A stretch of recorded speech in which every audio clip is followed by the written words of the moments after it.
নমস্কার। আজকের রেসিপিটা কিন্তু ডিম প্রেমীদের জন্য, যারা দেশি হাঁসের ডিম খেতে ভালোবাসেন তাদের জন্য। এটা কিন্তু ভাত, লুচি, পরোটা সবের সাথেই ভালো লাগে, ফ্রাইড রাইসের সাথেও ভালো লাগে। দেশি হাঁসের ডিমের কষা, এটা কিন্তু আমারও ভীষণ ফেভারিট একটা রেসিপি। শীতকালে তো আমরা খেয়েই থাকি। তো এটা বানানোর জন্য আমি নিয়ে নিয়েছি 6টা ডিম। ডিমটা আমি সিদ্ধ করে নিয়েছি। এবার দেবো আমি পেঁয়াজ। এখানে আমি 4টে পেঁয়াজ নিয়েছি, যেটা আমি বাটবো। আর একটা বড় পেঁয়াজ আমি পাতলা করে কেটে নিয়েছি, সেটা আমি রেসিপিতে দেব। আর এটা আমি বেটে নেওয়ার জন্য নিলাম 4টে ছোট সাইজের পেঁয়াজ আর 3টে টমেটো, একসাথেই আমি পেস্ট করে নেব। তো পেস্টটা হয়ে গেছে, এক সাইডে রাখলাম। আর এখানে একটা বড় পেঁয়াজ আমি পাতলা পাতলা করে কেটে নিয়েছি।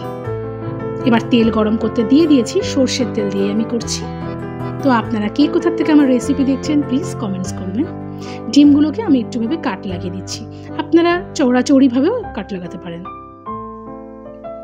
তো একে একে সব ডিমগুলো দিয়ে দিলাম। দেবো আমি হলুদ, ডিমগুলো বেশ লাল লাল করে ভাজবো আমি। আর দিলাম শুকনো লঙ্কার গুঁড়ো, দিলাম সামান্য একটু লবণ। ডিমগুলো বেশ ভালো করে লাল লাল করে ভেজে নেব আমি। তো হয়ে গেছে ডিমগুলো ভাজা, এবার একে একে উঠিয়ে নিচ্ছি।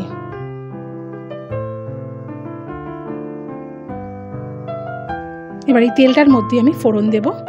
শুকনো লঙ্কা, ছোট এলাচ, দারচিনি, তেজপাতা, লবঙ্গ আর গোটা জিরে দিয়ে দিলাম সব একবারে। ফোড়নটা একটুখানি ভালো সুগন্ধ আসা পর্যন্ত ওয়েট করতে হবে। এবার যে একটা বড় সাইজের পেঁয়াজ আমি পাতলা পাতলা করে কেটে রেখেছিলাম, সেটা আমি দিয়ে দিলাম।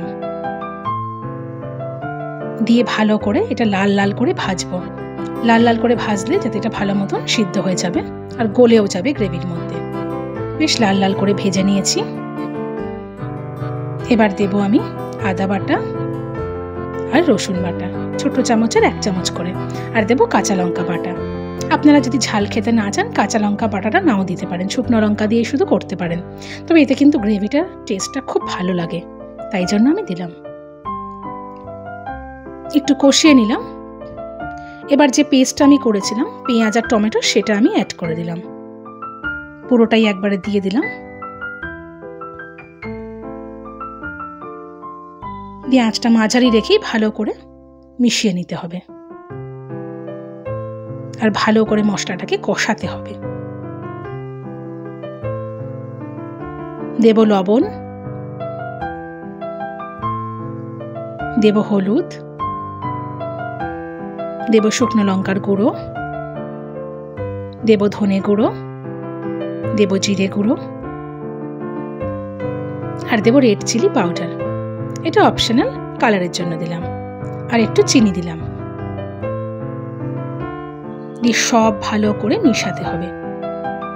এই মিশিয়ে একদম গ্রেভিটা সুন্দর কালার আসা পর্যন্ত, ঠিক এতটা পর্যন্ত মিশাতে হবে। এবার একটু মিক্সির বাটি ধোয়া জলটা আমি দিয়ে দিলাম, যাতে আমি পেস্টটা করেছিলাম পেঁয়াজ আর টমেটোর। দিয়ে একদম লাল লাল করে একদম তেলটা উপরে উঠে আসা পর্যন্ত কষাতে হবে। ঠিক এরকম হয়ে গেলে আমি ডিমগুলো দিয়ে দিলাম। ডিমগুলো দিয়ে একটু উল্টে পাল্টে নিচ্ছি। তো আপনারা অন্য কোনো রেসিপি দেখতে চাইলে সেটাও কিন্তু কমেন্টসে জানাতে পারেন। আমার রান্না কেমন লাগছে প্লিজ সেটা আপনারা কমেন্টসে জানাবেন। দেব আমি গরম মশলার গুঁড়ো, এটা একদম লাস্টে।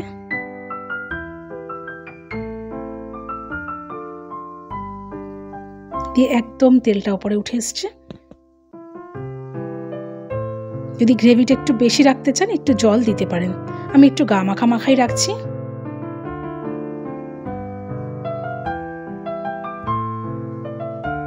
বেশ হয়ে গেছে, এবার আমি উঠিয়ে সার্ভ করে দেব। তো তৈরি হয়ে গেল দেশি হাঁসের ডিমের কষা। তো আমার রান্না যদি ভালো লেগে থাকে প্লিজ লাইক, কমেন্ট, শেয়ার করে দেবেন। পেজটাকে ফলো করে দেবেন। যদি আপনারা ইউটিউব থেকে দেখেন চ্যানেলটাকে সাবস্ক্রাইব করে দেবেন। আরও বিভিন্ন রকম রেসিপির জন্য আমার ইউটিউব চ্যানেল এবং ফেসবুক পেজে প্লিজ নজর রাখুন।